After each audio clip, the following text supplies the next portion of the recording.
Good morning, everybody.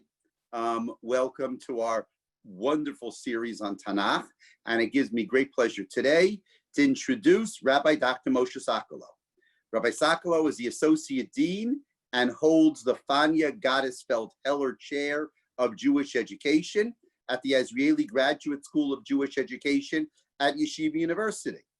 He's the author of Chatzi Nechama, Studies in the Weekly Parsha, based on the lessons of Nechama Leibowitz, Tanach, an owner's manual, Reading the Rav, exploring religious themes in the writings of Rabbi Joseph B. Soloveitchik, and a number of volumes that are just about to be published. It's a great pleasure for me personally and for all of us today to introduce Rabbi Dr. Moshe Sokolow. Thank you very much. I appreciate both Rabbi Mintz and Rabbi Kelman's invitations and introductions. And I hope that I am up to a task that has bedeviled many of my predecessors in both the fields of Bible and Jewish education and Jewish thought. And that is to try to distill the wisdom of what has been called the most important and yet the most enigmatic book in the Bible in all of 60 minutes. I mentioned to my hosts previously that it is not my habit to speak without interruption. We kind of discourage that in the Israeli Graduate School of Jewish Education when we train teachers.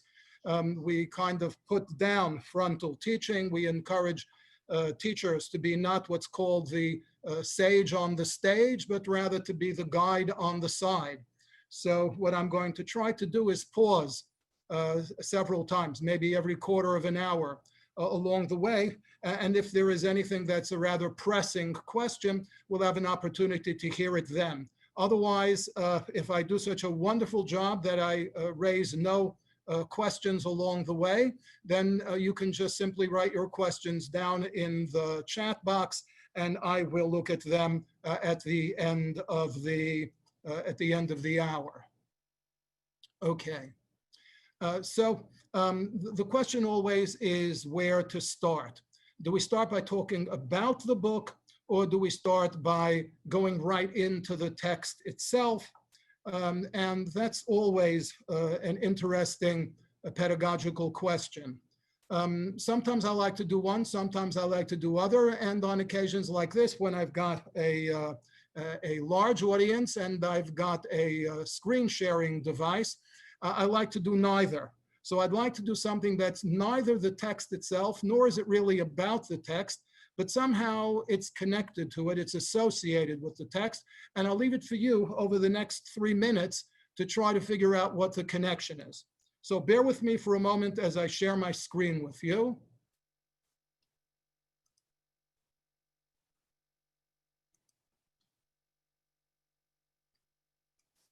And she wants a get.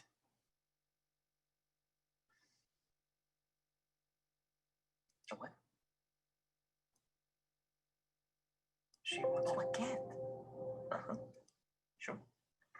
I feel like the carpet's been yanked out from under me. I don't know which end is up. I'm not even sure how to react. I'm too confused. What reasons did she give for the rupture? She didn't give reasons, just that, things haven't been going well. Is that true? I guess. I don't know. She's usually right about these things. I was hoping that Rabbi Nachman That he would yes? Well, with the benefit of his life experience. No offense. No, of course not. I am the junior rabbi. And it's true, the point of view of somebody who's older and perhaps had similar problems might be more valid. And you should see the senior rabbi as well, by all means, or even Marshak. If you can get in, he's quite busy, but maybe... Can I share something with you? Because I too have had the feeling of losing track of Hashem, which is the problem here. I too have forgotten how to see him in the world, and when that happens, you think, well, if I can't see him, he isn't there. He's gone. But that's not the case. You just need to remember how to see him. Am I right? I mean, the parking lot here. Not much to see. Huh? But if you imagine yourself a visitor, somebody who isn't familiar with these autos and such, somebody still with the capacity for wonder, someone with a fresh perspective. That's what it is, Mary. Because with the right perspective, you can see Hashem, reaching into the world. He is in the world, not just in shul. It sounds to me like you're looking at the world, looking at your wife through tired eyes. It sounds like she's become a sort of thing, a problem, a thing. She is seeing Cy Abelman.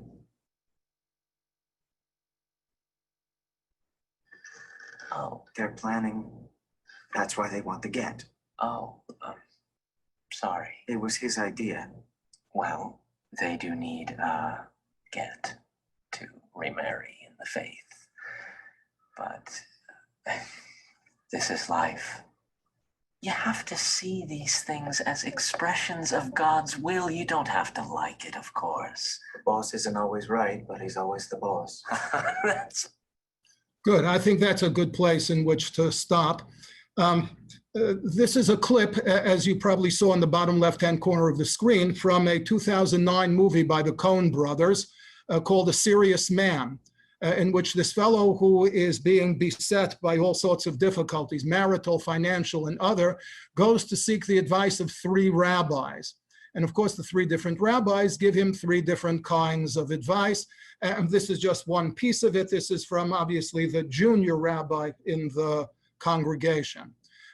So the question really is whether this distills the wisdom of the book of Job, or whether, like many things in popular literature or on the screen, are really not so much distillations of deep thought as much as they are takeoffs on deep thought. But Job, to a certain extent, is indeed a man who is beset by a host of troubles, as we will see in just a moment when we get to the text, and who doesn't seek advice, but nevertheless, he is given advice. He's given advice by friends, he's given advice by, let's call them colleagues, and eventually, as you know, if you've read the book, and if you've had the patience to get at least till chapter 38 of the book, he finally gets a response from none other than the boss himself. And in this case, of course, the boss has both the definite article, the, and the word boss capitalized, from God himself.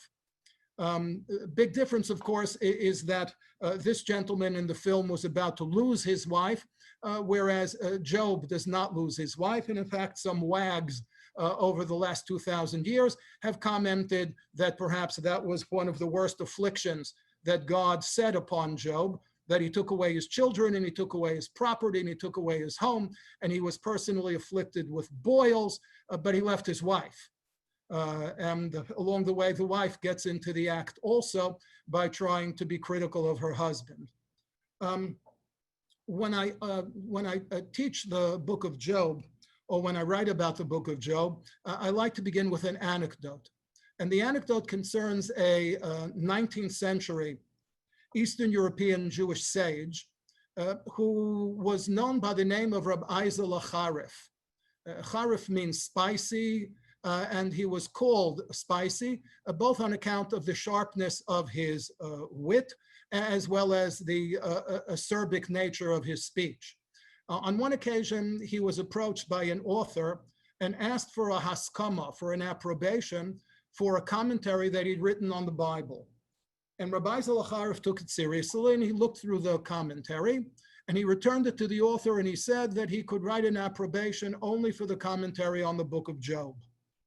And when the author asked him why only for the book of Job, Rabbi Zala said, Job had so many tsaros that your book is not going to do him any greater harm. So the question, of course, always boils down to just how do we weigh the tsaros of Job and how do we weigh the resolution of it. So I'd like to do really with no further ado, and if you have the source sheets, you're welcome to use them. Otherwise, I've got copies of them available here, is to go directly into the text of the book of Job and to see whether in 20 minutes we can actually do justice to 42 of what are really literarily and linguistically some of the most difficult chapters in biblical literature.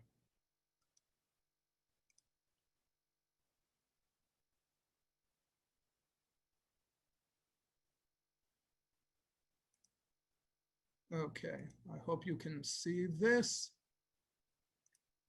All right.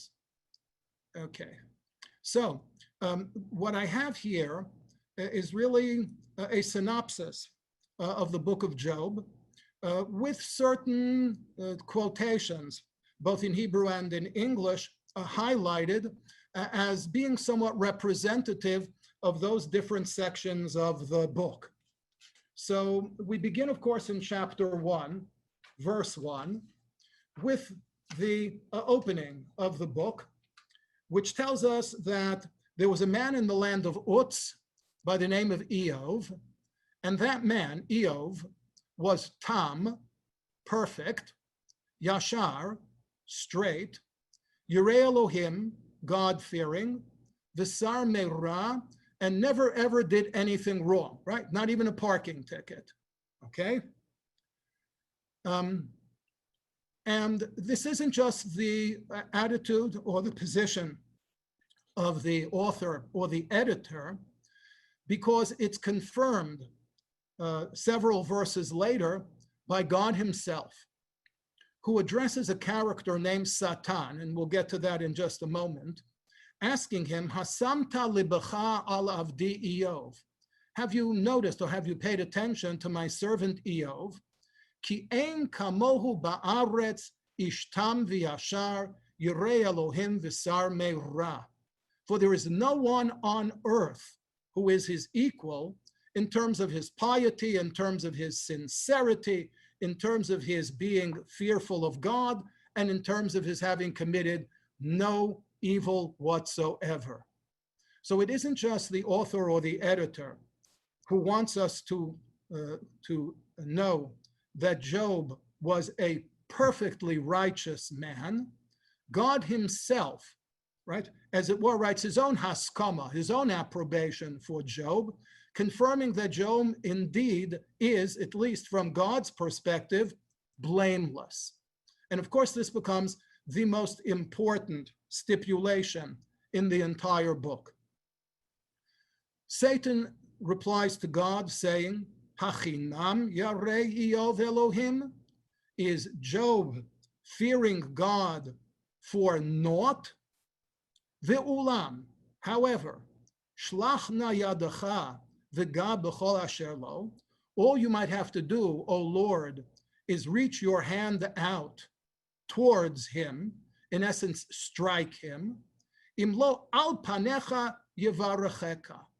I guarantee you, says Satan, that instantly, immediately, Iyov will blaspheme. He will curse you. So what develops now is a wage, as it were, between God and the Satan, whether Job would indeed, as Satan anticipated, take these reverses in his personal fortune and curse God, or whether he would remain steadfast in his fear of God. And that continues now in the second chapter. In the first chapter, Iyov suffers the loss of his children, the loss of his home, the loss of his fortune. But so far he has suffered no physical privations. So now God once again says to the Satan, have you noticed my servant Job? There is none like him on earth, blameless, upright, fears God, shuns evil. Odenu machazik b'tumato. He still keeps his integrity. He has not cursed me.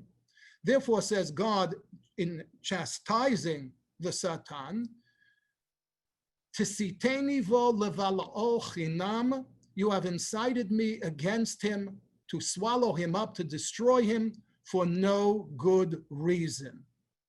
Okay? Meaning Job so far has withstood the test.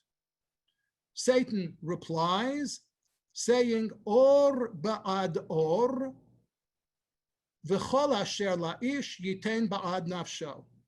Skin for skin, as it were. If you imagine that a blow is coming towards you, you'll pick up your arm in order to ward it off, okay? So it's your skin, as it were, against the skin of your attacker. So Satan says to God that somebody in defense of himself will put up an arm, right? Or ba'ad or, b'chol asher la'ish, a person will give up anything. He will surrender his anything, ba'ad nafsho, in order to keep his life. Therefore, he essentially says, Shlach na yadcha v'ga el atzmo ve'el bisaro. Strike him physically, right? Strike his flesh and bone, threaten his life, okay? Im lo al panecha yivaracheka, the same words that he used previously. I assure you, says Satan, then instantly, immediately, he is going to curse you, he will blaspheme. Who or what is Satan? In the introduction, in chapter 1, the Satan is described as a character whom God has noticed as he returned mishut ba'aretz umehit halechba, from flitting, as it were, in and out throughout the earth and from traversing it. And it's likely that the verb lashut, to, as it were, flit in and out, is related to the word Satan. The Hebrew letters shin and sin often being interchangeable, often sharing the same etymologies. It's possible that a shatan or a satan is so called on account of the fact that he professionally flits in and out. What do you call somebody who professionally flits in and out? Not so much an adversary, which is the translation here, nor even really an accuser, which is another translation, but perhaps the best definition of a satan is a spy. That is to say, that what was the Satan doing on earth? What was he flitting in and out of? Clearly, he was spying on people and trying to take note of their weaknesses in order to take advantage of them. So I personally prefer to translate Satan as a spy, or perhaps as an accuser, rather than as an adversary. But for the purposes of this morning's discussion, adversary is certainly adequate for the task. And then, as I told you, in chapter 2, we had this. And then we have a tiny little selection, okay, I'm up to the 3rd paragraph, where his wife speaks to him, right? This is verses 9 and 10 in chapter 2, saying to him, Odcha machazik betumatacha? What's wrong with you? You're still upholding your integrity, meaning you're willing to suffer even worse physical privations just so that you don't curse God? Barech Elohim. Let it go already. Blaspheme. Curse God. Amut. What's the worst that's going to happen? It can't be any worse than what you're already suffering through. And then Job gets his first opportunity to speak. We're in the 4th paragraph, which is from verses 9 and 10 in chapter 3. And Job says as follows, Lama lo merechem amot mi beten yatzati ve'egva. That if this is to be my fate, if I have to sit here penniless, homeless, and on top of all that, suffering from boils, then perhaps it might have been better if I had not been born at all. So he asks rhetorically, why did I not expire at birth? Why did I not die as I came forth from my mother's womb? Madua kidmuni verkayim, why did I develop? Why were there knees? That is to say, the knees of perhaps the miyaledet, of the woman who sat on the birth stool. Why were there knees to receive me, or breasts for me to suck? For now, I would be lying in repose, asleep and at rest, with the world's kings and counselors who rebuild ruins for themselves. In other words, Job is essentially not cursing God, but he is coming to the point where he's saying that the privations that he's suffering, sort of like, oh, I wish I didn't have to go through all of this. Now, if you say the only way that you could have avoided going through all of this is by not having been born at all, then okay, says Job, then maybe that's what we need to do. And at this point in time, beginning with chapter 4 and going all the way through chapter 37, we basically have exchanges between Job and 4 of his friends, 3 of whom come together as a company. And I cannot tell you, I have absolutely no idea whether this foreshadows the notion of the 3 wise men, the 3 magi, so to speak, whether this was borrowed from the book of Job, or whether in fact it's a motif that is already present and common in ancient Near Eastern literature. But in any event, there are 3 friends who come together to address Job. And then there is a 4th member, let's say, of the company who shows up independently afterwards. So first we hear from the first of the 3 friends, Eliphaz.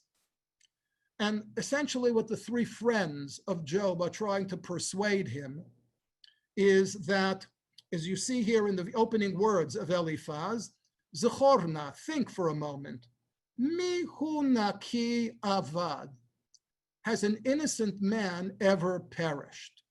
Meaning, if you're committed to the notion of God's justice, a notion which in fancy terms is called Theodicy, the question of God's justice. If you are committed to the principle that God is just, then you have to assume that suffering is punishment. And if God does not cause innocent people to suffer, then ipso facto, anyone who is suffering cannot be innocent.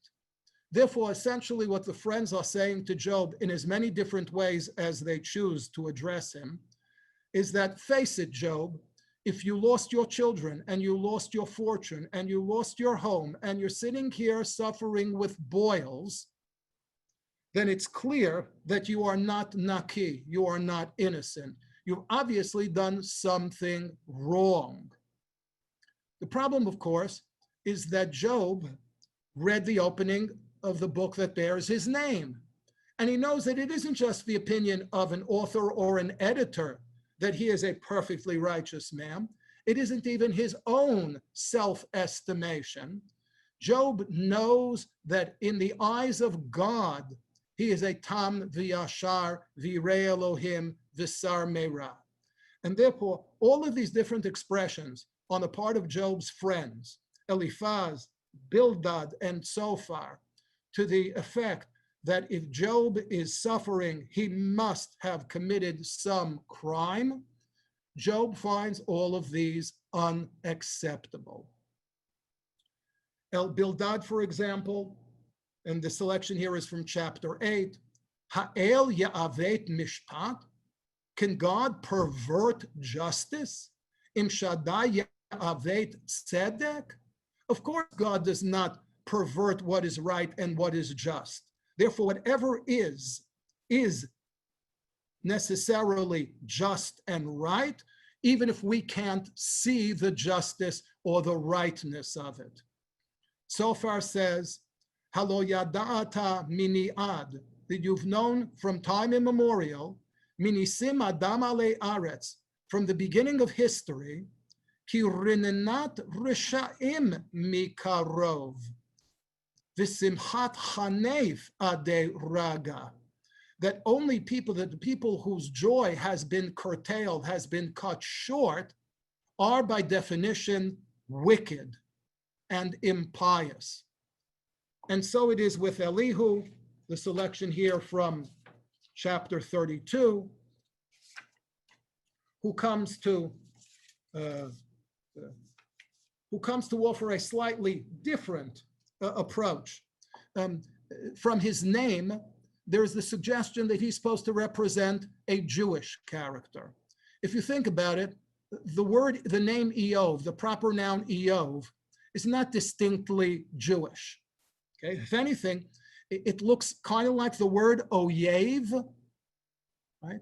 Which isn't really a name that you would expect any Jewish mother to bestow upon her son, but it certainly doesn't resonate with anything positive Jewishly or Hebraically. And if we take the names of his friends, Eliphaz, Bildad, Zophar, they don't strike us as being particularly Jewish names either. Yes, Eliphaz does have what we call a theophoric substantive. It does have the word ale in it, but remember that ale is not ale is just simply a typical name for a Semitic deity. It isn't particularly Jewish, okay? When we get to Elihu, however, he's called Elihu ben Barachel Habuzi. So his name contains the same theophoric substantive. Elihu literally means, this is my God. Okay. Barachel means one who has blessed God or been blessed by God. Okay. And Buzi is particularly interesting because it seems to be an epithet that is recognizable in biblical literature. It is applied also to the prophet Ezekiel. Ezekiel, Yechezkel, one of his ancestors' names is Buzi. And there is a connection between the book of Job and the book of Ezekiel. And I'll pause at this moment to see whether there are any outstanding questions and to interrupt our narrative with the connection to Ezekiel. You can take a look at the chat box. The questions are there in the chat box. Yeah, okay. I am doing. I'm trying to start at the top. So etymology of the name of Yov, as I said, I just suggested the closest you can come to it in Hebrew is Oyev. Who else but Job's wife could appreciate the depths of what he lost, the depths of his loss, just looking in each other's eyes? Absolutely. As I said, the question is beguiled and bedeviled commentators and philosophers since the book of Job first was published. And that is why Job's wife, first of all, why she survives. If his children are taken, why not his wife? And secondly, why she doesn't play a bigger role in the story. Sar Mira seems to be a play on the pasuk from Tehillim, Sar Mira v'asei tov. Yeah, not sure which plays on what. That really depends upon where you place the authorship of the book of Job, which we'll get to, I promise you, after we finish our survey of the text itself. His wife has no empathy. In essence, she tells him to curse God and die. As I said again, that she is definitely one of the more interesting characters in the book. What does this say about God being capricious and sadistic to a man for a bet with Satan? Clearly, it's not for the purpose of the bet with Satan. It's clearly for the purpose of everybody like us who read the story of Job. Only if you believe that God is a micromanager. Book is about God's role in what happens to us. Yes, what we believe about that may be the question. The book wants us to take this perspective. We'll get it. We don't know yet exactly what the perspective is. As I said, up until now, what we've only had is what philosophers call conventional theology. The conventional theology is that the good prosper, the wicked suffer. Therefore, anybody who is prospering must be righteous. Anybody who is suffering must be wicked. Okay. Elihu cognate with Eliyahu. As I said, it basically means this is my God. I don't know if Herman Wouk was a particular fan of the book of Job, but if he had said that to somebody at one point in his life that he chose the title, this is my God because of Elihu, I would certainly believe it. Okay. I said that there is a connection between the book of Job and the prophet Ezekiel. One of the texts that was circulated is called, they're outtakes from my book. It's an outtake from my book, the Tanach and Owner's Manual.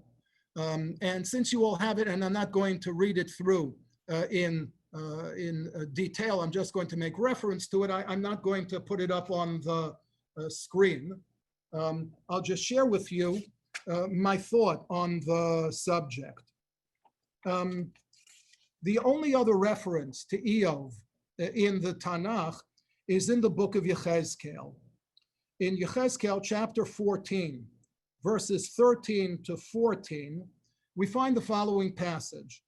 Ben Adam, son of man, that's the invariable way in which God addresses the prophet Ezekiel. Eretz ki techeta li lim'ol ma'al. If there is a country that should sin against me or trespass against me, v'natiti yadi aleha, I will reach my arm out towards that nation, obviously in anticipation of punishing it.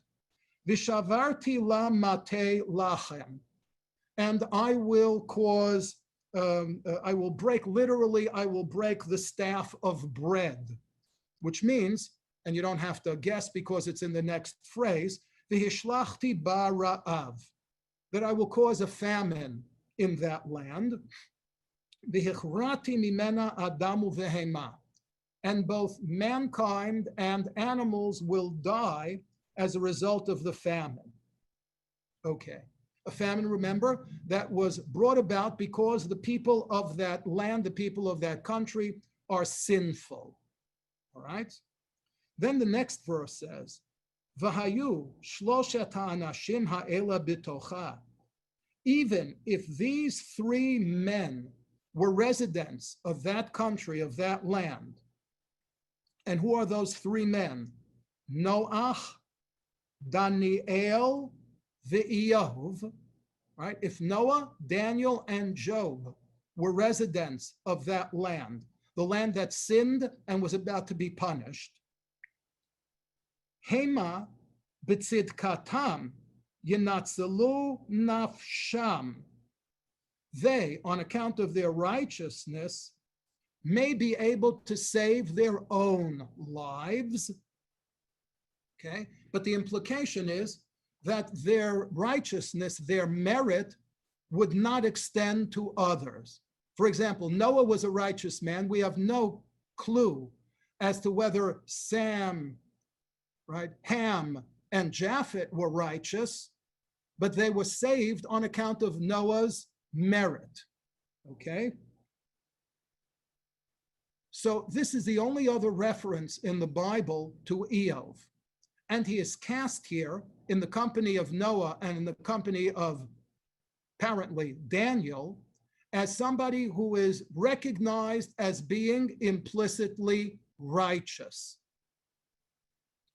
There is, however, a little more to this reference than meets the eye.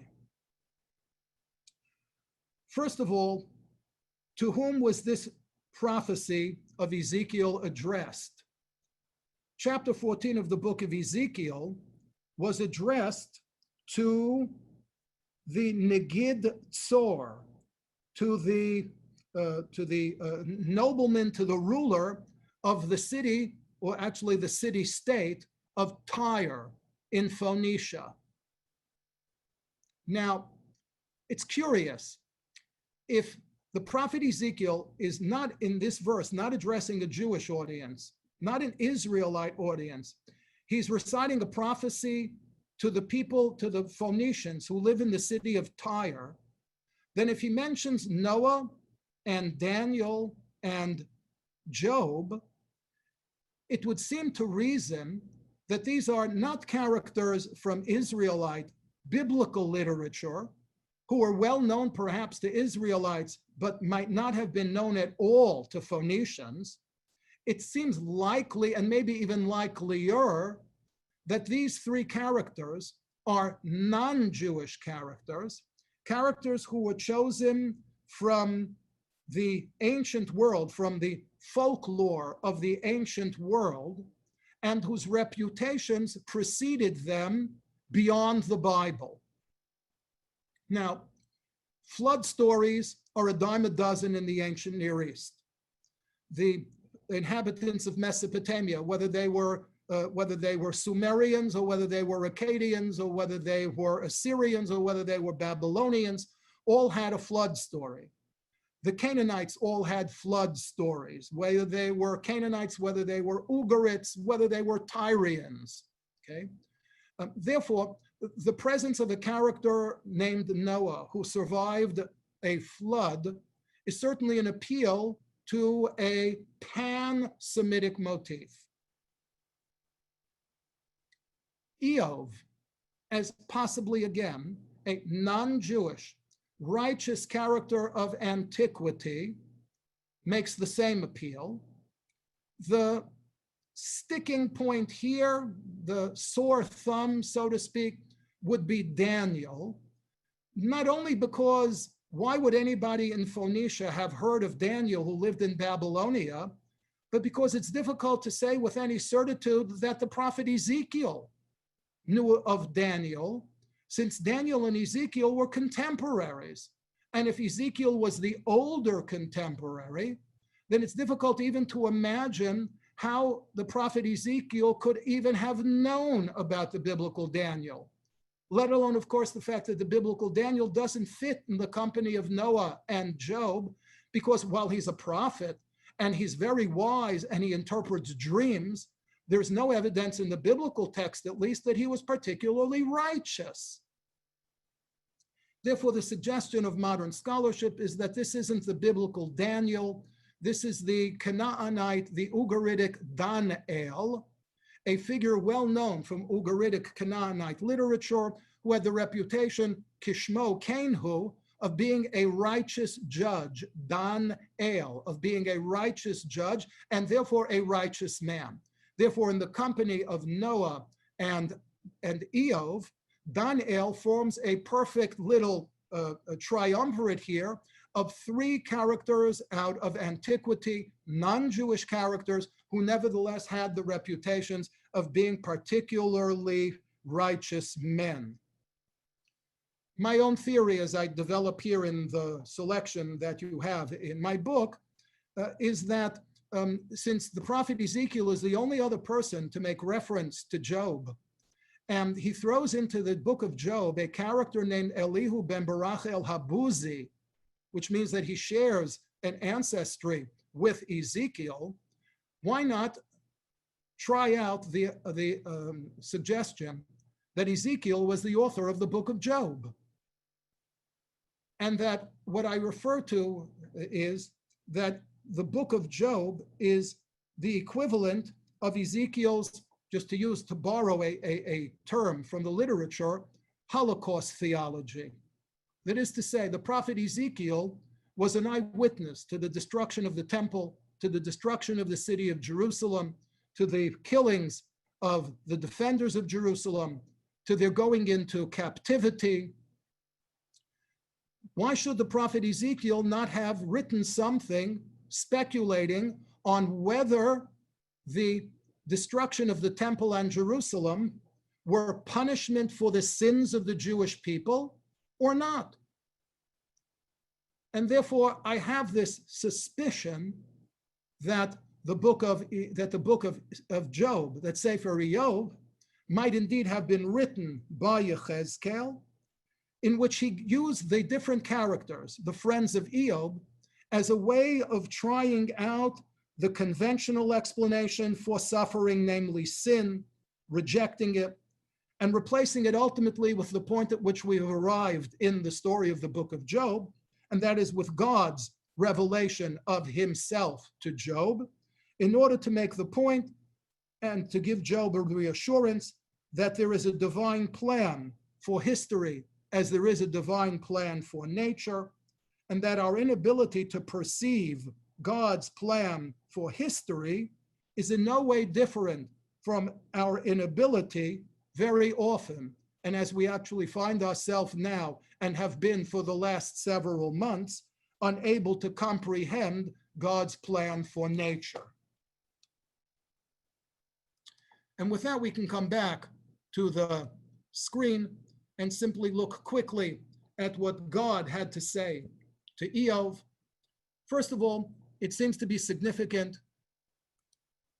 I got the right text, that God addresses Iyov from a se'ara.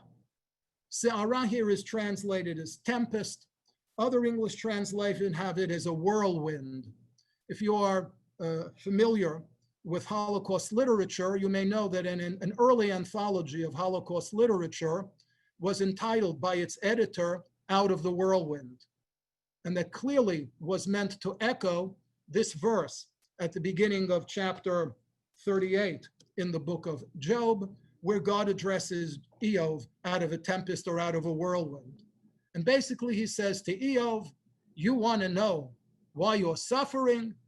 Efo hayita biyasadi aretz hagedim yadara tavina.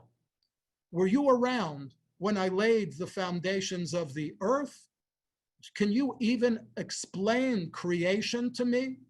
And what basically happens now and takes place over the next several chapters is where God regales Job with different aspects of creation, with the creation of heaven and earth, with the creation of the sea, with the creation of the luminaries, with the creation of man, and with the creation of animals and fish and birds.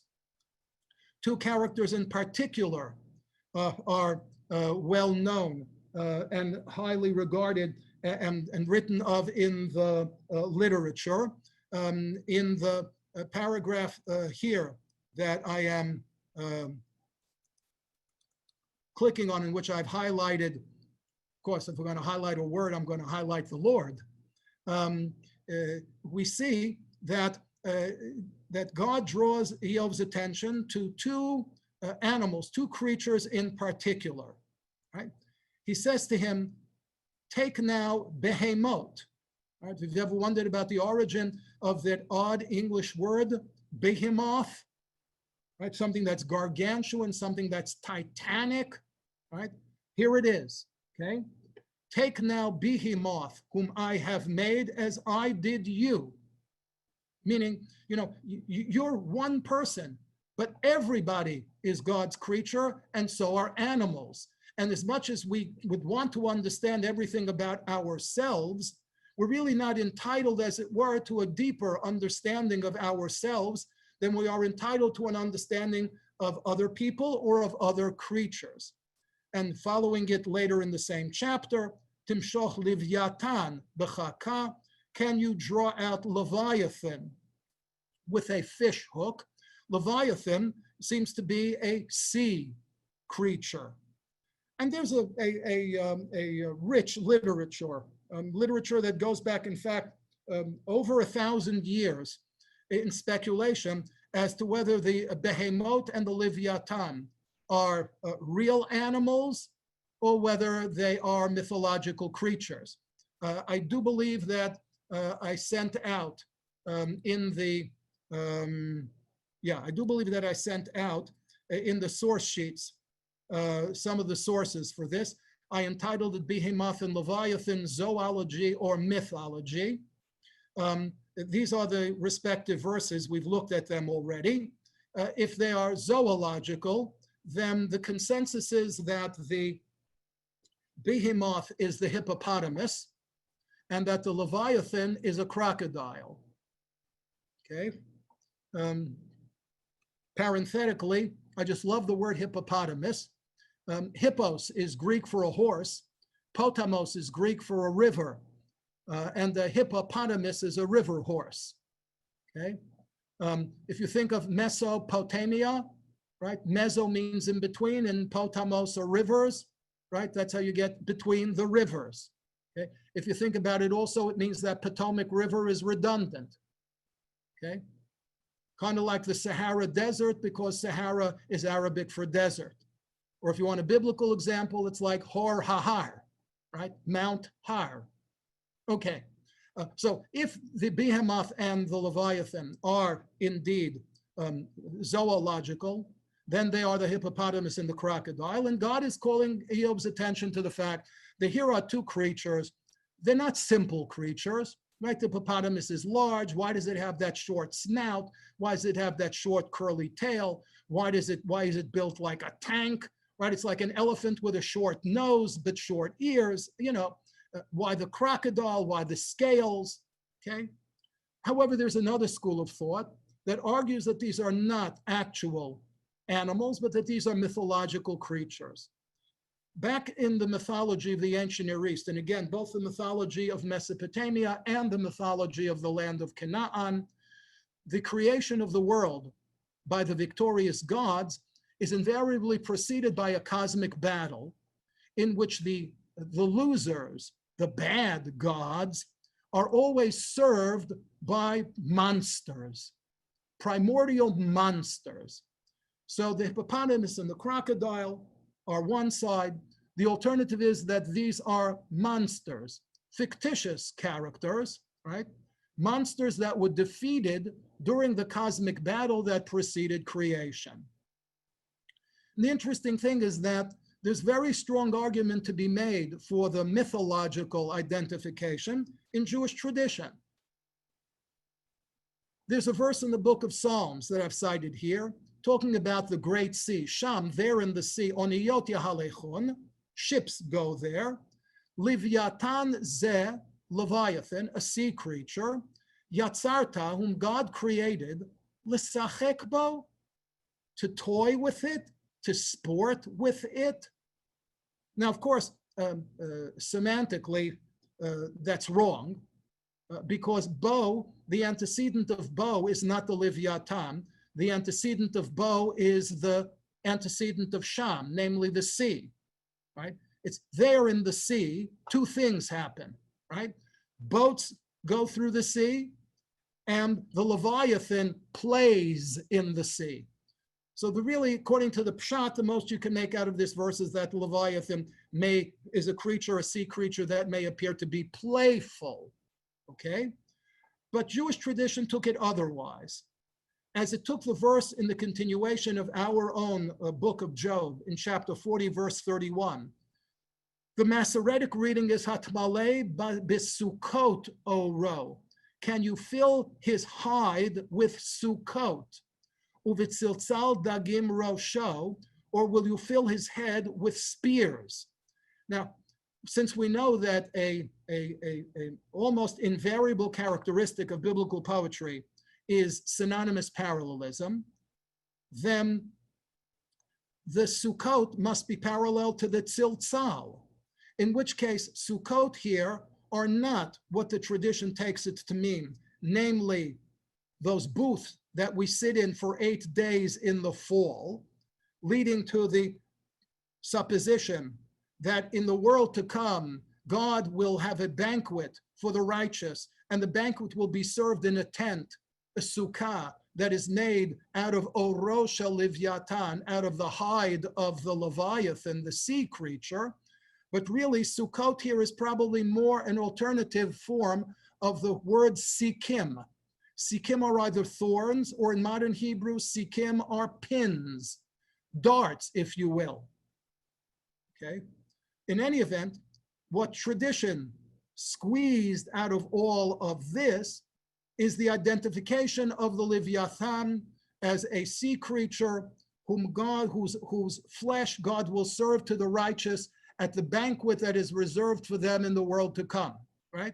It'll be, as it were, the Vorspeise, right? The entree preceding the main dish, which will be the Shor Habar. And of course, anybody who's ever made reference to this is not allowed to miss the opportunity to raise the famous rhetorical question: if God can feed the righteous with steaks, with the Shor Habar, why in the world does he need to serve them fish? Why does he need the Leviathan? And the answer is, of course, that even at the banquet that God will throw for the righteous in the world to come, there will be those who won't necessarily accept the shechita. Okay, as I said, that comes with the territory. Okay. Those of you who are interested, Robert Gordis, in his commentary on the book of Job, gives his arguments for why he believes that the creatures mentioned in the book of Job are not the mythological creatures, but really are the zoological creatures. And that essentially what God is saying is that here you have two fearsome creatures, the hippopotamus and the crocodile. If you only saw their pictures in an album, you would think that these are man-eating creatures and you would be fearful of them. And yet the description of these creatures that we just read in the book of Job is that they eat grass. They're herbivorous, not carnivorous. And therefore the same that appearances may be deceiving in the world of nature, so are appearances deceiving in the moral world. And here's where we have to say a couple of words, officially and formally, about theodicy. And that's another one of the source sheets that you have. I just simply have to get it here on the screen for you. Okay. The Mishnah in Avot already tells us that biadenu, in our hands, that is to say, within our capacity for understanding, right? There is neither shalvat harishaim nor yisurei hatzadikim. In other words, the Mishnah in Avot tells us that we are unable, or we should consider ourselves to be unable to understand either why the wicked are prospering or why the righteous are suffering. This, as I said, is the question of theodicy. The definition in the OED, Oxford English Dictionary, is the Orayan vindication of the divine attributes, particularly the attributes of justice and holiness, in respect to the existence of evil. A writing, doctrine, or theory intended, quote, to justify the ways of God to men. If you take a look here at David Hume's discussion of theodicy, Epicurus's old questions are yet unanswered. Is God willing to prevent evil but not able? Then he's impotent. If he is able to prevent evil but not willing, then he's malevolent. If he's both able and willing but ignorant of evil's existence, then he's not omniscient. Therefore, Hume's question was, how do you explain the existence of evil if God is supposed to be all three of these things? God is supposed to be omniscient, omnipotent, and benevolent. Moshe Greenberg, who wrote actually a small commentary on the book of Job in the JPS series, wrote, the terrible paradox is that no righteous man can measure his love of God unless he suffers a fate befitting the wicked. And that, of course, is the quintessence of the book of Job. Philosophers talk about two types of evil. They talk about moral evil, and they talk about natural evil. Moral evil is the type of evil that we confronted in the Holocaust, that we confronted at the time of Haman, which is why I added several comments here at the end by Rabbi Joseph B. Soloveitchik, who was not writing about theodicy at all, but he was writing about evil. It's an essay of his in my book called Reading the Rav. It's called Purim, a Time for Spiritual Sobriety. Okay? The Rav himself called it a metaphysical view of the holiday of Purim. And he adduced 4 important lessons that have to do with evil, particularly moral evil. One is that from time to time, human beings replace their personalities in which the image of God is implanted with a satanic personality in which evil prevails. 2, Amalek is the symbol of evil, the enemy of mankind in general, but first, foremost, and especially, Amalek attacks Jews. 3, the hatred of Jews is not aimed at religious Jews alone or even specifically. It's aimed at everyone who is known by the name Jew, even if it only goes back one generation, or if you wish, even if it has skipped generations. And finally, whenever the modern Satan Amalek struggles with the diffuse and scattered nation, Am mifuzar u'meforad bein ha'amim, there will surely arise a factor that will protect that nation, oppose Amalek with full force, and overcome him. It's just that as often, or maybe even more often than we are called upon individually, communally, nationally, or even universally to confront moral evil, we're called upon to confront natural evil. Natural evil is the evil of a famine, the evil of a forest fire, the evil of an avalanche, the evil of an earthquake, the evil of a coronavirus. And the same questions that are addressed to the justice of God when the subject is moral evil are addressed to God when the subject is natural evil. The difference, of course, is that it's difficult in cases of natural evil to say that the wicked are prospering.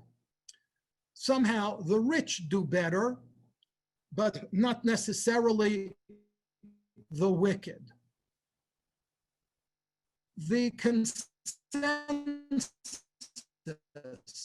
of moral philosophers in addressing the subject of natural evil is that natural evil exists in order to give us an opportunity to practice our reactions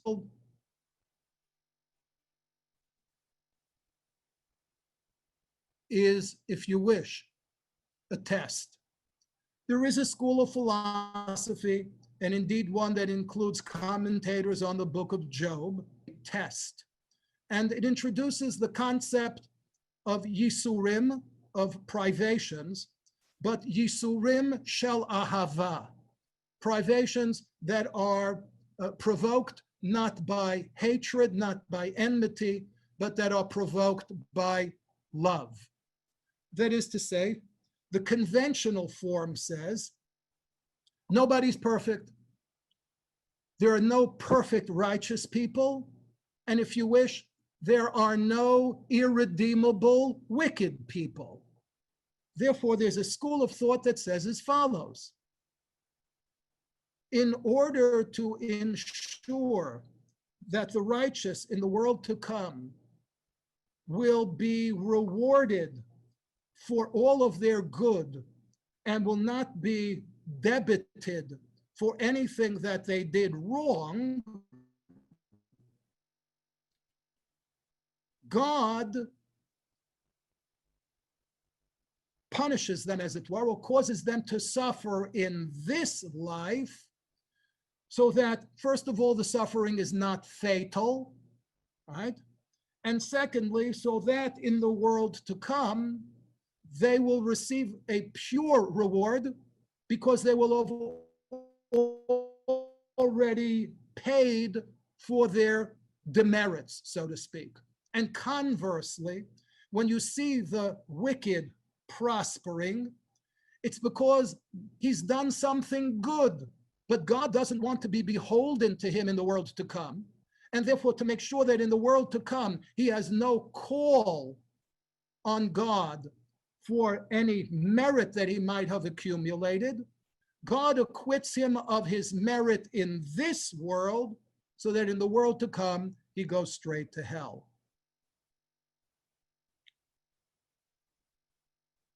How can we know how to judge people? Not so much to judge people, we can't judge them. But how do we know, how do we prepare ourselves for viewing moral evil, say the philosophers? That's why there are famines, that's why there are earthquakes, that's why there are forest fires, That's why there are avalanches. And I'm sure that over the last 6 months, there has been a spate of literature suggesting that that too is why from time to time there are pandemics. I have one last little story as I see that the hour is approaching noon, and I want to leave you time for whatever questions may have accumulated. And that is that I must read you the end of the book of Job. Why must I read you the end of the book of Job? For 2 reasons. The only reason that really matters is because there is an end to the book of Job. There was an end to Job's suffering.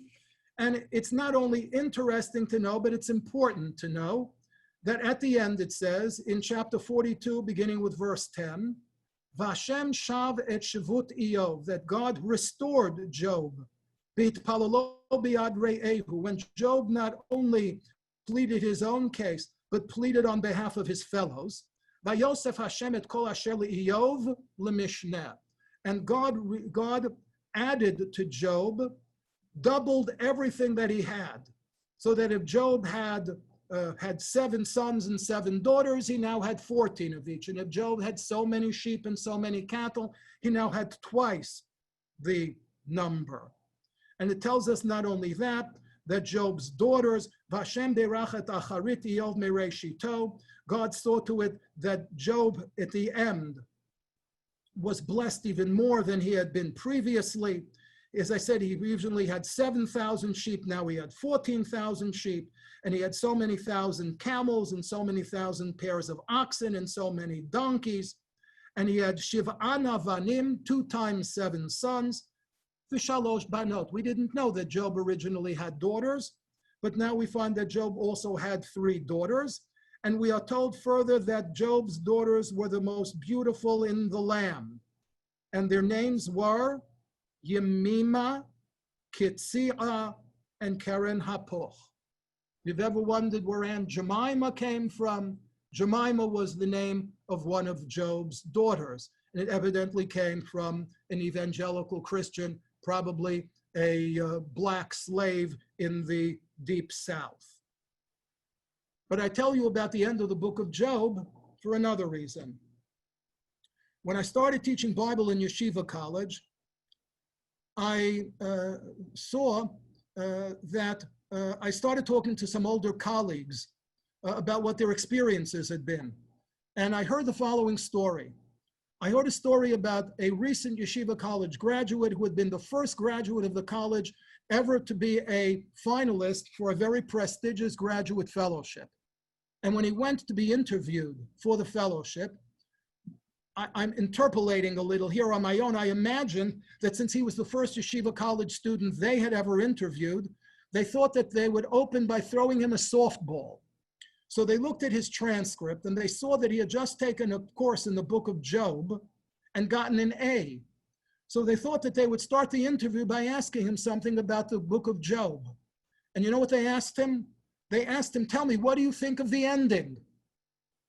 Whereupon it transpired that the only person who had ever taught Job in the history of Yeshiva College would start on the first day with Parak Aleph, Pasuk Aleph, do every Rashi, every Ibn Ezra, every Ralbag. In a good year, he would reach chapter 2, but he often never even finished chapter 1. Now, the panel didn't hold the student responsible for the faults and failures of his teacher, but they must have thought that it was strange that here was an Orthodox young man who had so little curiosity about his own intellectual heritage that he never thought that it was worthwhile to read to the end of the book on his own.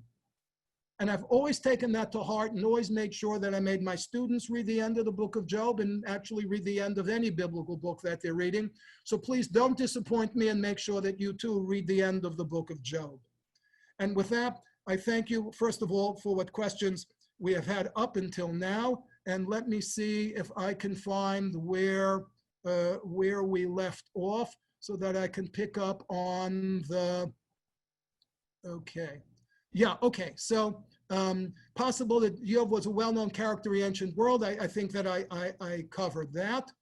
Remind me of the chapter and verse in Ezekiel that you read. I was trying to do that all along. Okay, Somebody else pointed out that the site of the ancient city of Ugarit is in southern Syria, and today on a map you won't find Ugarit unless you're looking at a biblical map, but you will find a place called Ras Shamra. There should be an R there, it's Ras Shamra. Isn't the biblical Daniel known for praying multiple times? Yes, praying facing Jerusalem, yes, and I said in interpreting dreams, but not per se being righteous. The meaning of the word Iyov suggests that Iyov is a compound for Av. Very nice. That's very good. That's very darshanic, very, very homiletical. Okay. Movie reference, yes. Well, the question, where's the land of Oz, right? The land of Oz, the land of Uz. We didn't really get into. There's a source sheet which simply has citations from the Talmud on trying to situate the character of Job or the author of the book of Job somewhere in biblical Jewish history. Of course, an opportunity to point out that the most interesting and perhaps most significant opinion raised in the Talmud is not the one that tries to pin Iyov to the map or to the timeline, but basically says Iyov lo haya v'lo nivra ela mashal haya, that there never was an historical character named Iyov, but rather the entire story of Iyov is a parable, which of course fits very well with my theory that it is the prophet Ezekiel's Holocaust theology. In which case I will even borrow from those professors, and I'll make sure to credit them if I ever put it into print, and say that he chose the name of Iyov as the character for the book because everybody was walking around those days saying, Ayeh Av, where is our Father in heaven? So I thank you all for those observations. Is there a connection between Eliyahu being taken away by a whirlwind and this whirlwind? Yes, Eliyahu did go up to heaven in a fiery chariot in a se'ara, but there are other references to God being in a se'ara. Psalm 68, for example, is just chock full of references to God being borne aloft on clouds and swept away in the wind, so it wouldn't necessarily have to come from there. Section of Yom similar to Rabbi Kushner. Yes, of course. I mean, Harold Kushner, and when bad things happen to good people, is very much influenced by the book of by Jewish philosophy. It's also very much influenced by the end of the book of Job, which is that, if I recall correctly, Kushner does subscribe to the notion that says that if you believe in God and you believe that there is a divine plan, then you simply have to believe that what's happening to you and happening to others is part of that plan. Even if you are unable at this moment, or even in retrospect, you are unable to discern what the plan was. If you believe in God, then you believe that there is a plan. Natural evil built into the system by God, but could God not have found different ways to test us? Yes, seemingly less capricious, affecting less people. You know, I meant to read something, and maybe I will read it as it takes but a minute. I want to show you this. I don't know whether you can see it because of my screen, so I'm going to kill my background so that you can see what I'm holding up. I have a nice little library of commentaries on Job. Can you see this one? We can see it. We can see it, yeah. Okay, yeah, thank you. So you see it's called The First Dissident, the book of Job, right, in today's politics by William Safire, right? William Safire essentially writes, Job reaches across the millennia to express modern man's outrage at today's inequities. The book of Job's tone is not a weary resignation to life's unfairness. Rather, it is a sustained note of defiance. The book's message is not that we should accept the dictates of fate, but rather that we should object to authorities' injustice or unconcern and assert our morality as best we can. So I think that there's a lesson there. What else have we got here in terms of question? I think that's a very interesting and different perspective to take. Is this ending really the original ending or a Disney ending? If there are people who will take a scalpel to the Torah and divvy it up amongst sources, then rest assured, and Isaiah, right? Rest assured that there are theories about Job 1, Job 2, and that the author of the introduction and the author of the postscript are different from the author of the body of the book. So there are a lot of speculation on the authorship. Okay, you're welcome. Okay. The sources, I sent out the source sheets. I assume if you contact Rabbi Kelman, there's a way of... It's on our website already. The source sheet's always posted on our website, yeah. Again, we want more. I thank you very much. I teach lots of courses, but you wouldn't want to have to pay the tuition. But maybe we can do something else through Torah. Torah Motion's nice and free for people, that's it. We may be able to.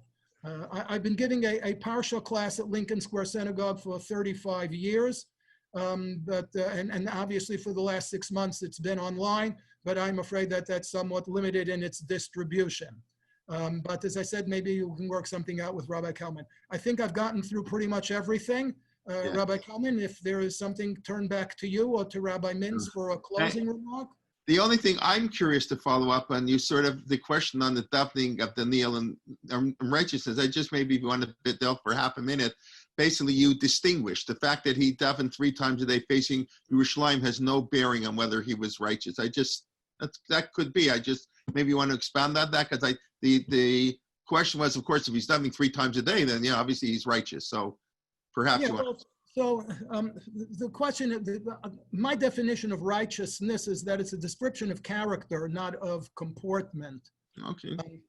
I see righteousness as being someone who would look. Okay, sooner or later we're going to get to Rosh Hashanah and Yom Kippur.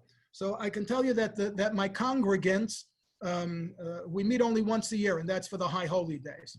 That's the only time during the whole year that I pretend to be a rabbi. So you can't speak for an hour. You can't. I don't. Even then, I give out source sheets and we read them together. So they know that one of my favorite is that that the if you wish, the centerpiece of the liturgy on both Rosh Hashanah and Yom Kippurim is the Piyut of Netaneh Tokef. And the focal point of the Piyut of Netaneh Tokef are the words Tshuva, Tfilah, Tzedakah, Ma'avirin et Roah HaGzeirah. And as I tell everybody who will listen to me, Tshuva is not repentance, Tfilah is not prayer, and Tzedakah is not charity. Those are just simply 3 awful translations. Repentance happens to come from the same etymology as the word penitentiary. It means punishment. Okay, repentance means to suffer for a crime. Prayer literally means to ask for, and while bakasha, to beseech, is a dimension of tefillah, it's not synonymous with the entire enterprise. The shoresh of tefillah is pe lamid lamid, which means to judge, and lahit palel means to stand in self-judgment, to be introspective. And charity comes from the Latin root caritas, which means love. And it's a Christian concept that I have to give. If I have and you don't, then out of my love for a fellow human being, I should give you something so that you have something too. In Hebrew, the word is tzedakah, which means that is just. Meaning the fact that I have more than I need and you have less than you need isn't just a social inequity, it's a crime.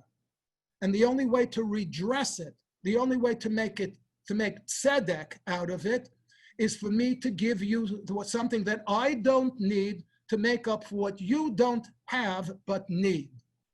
So to me, that's what tzedakah is. That's what righteousness is. It doesn't mean putting on Rashi tefillin and Rabbeinu Tam tefillin. It doesn't mean wearing your tzitzis out.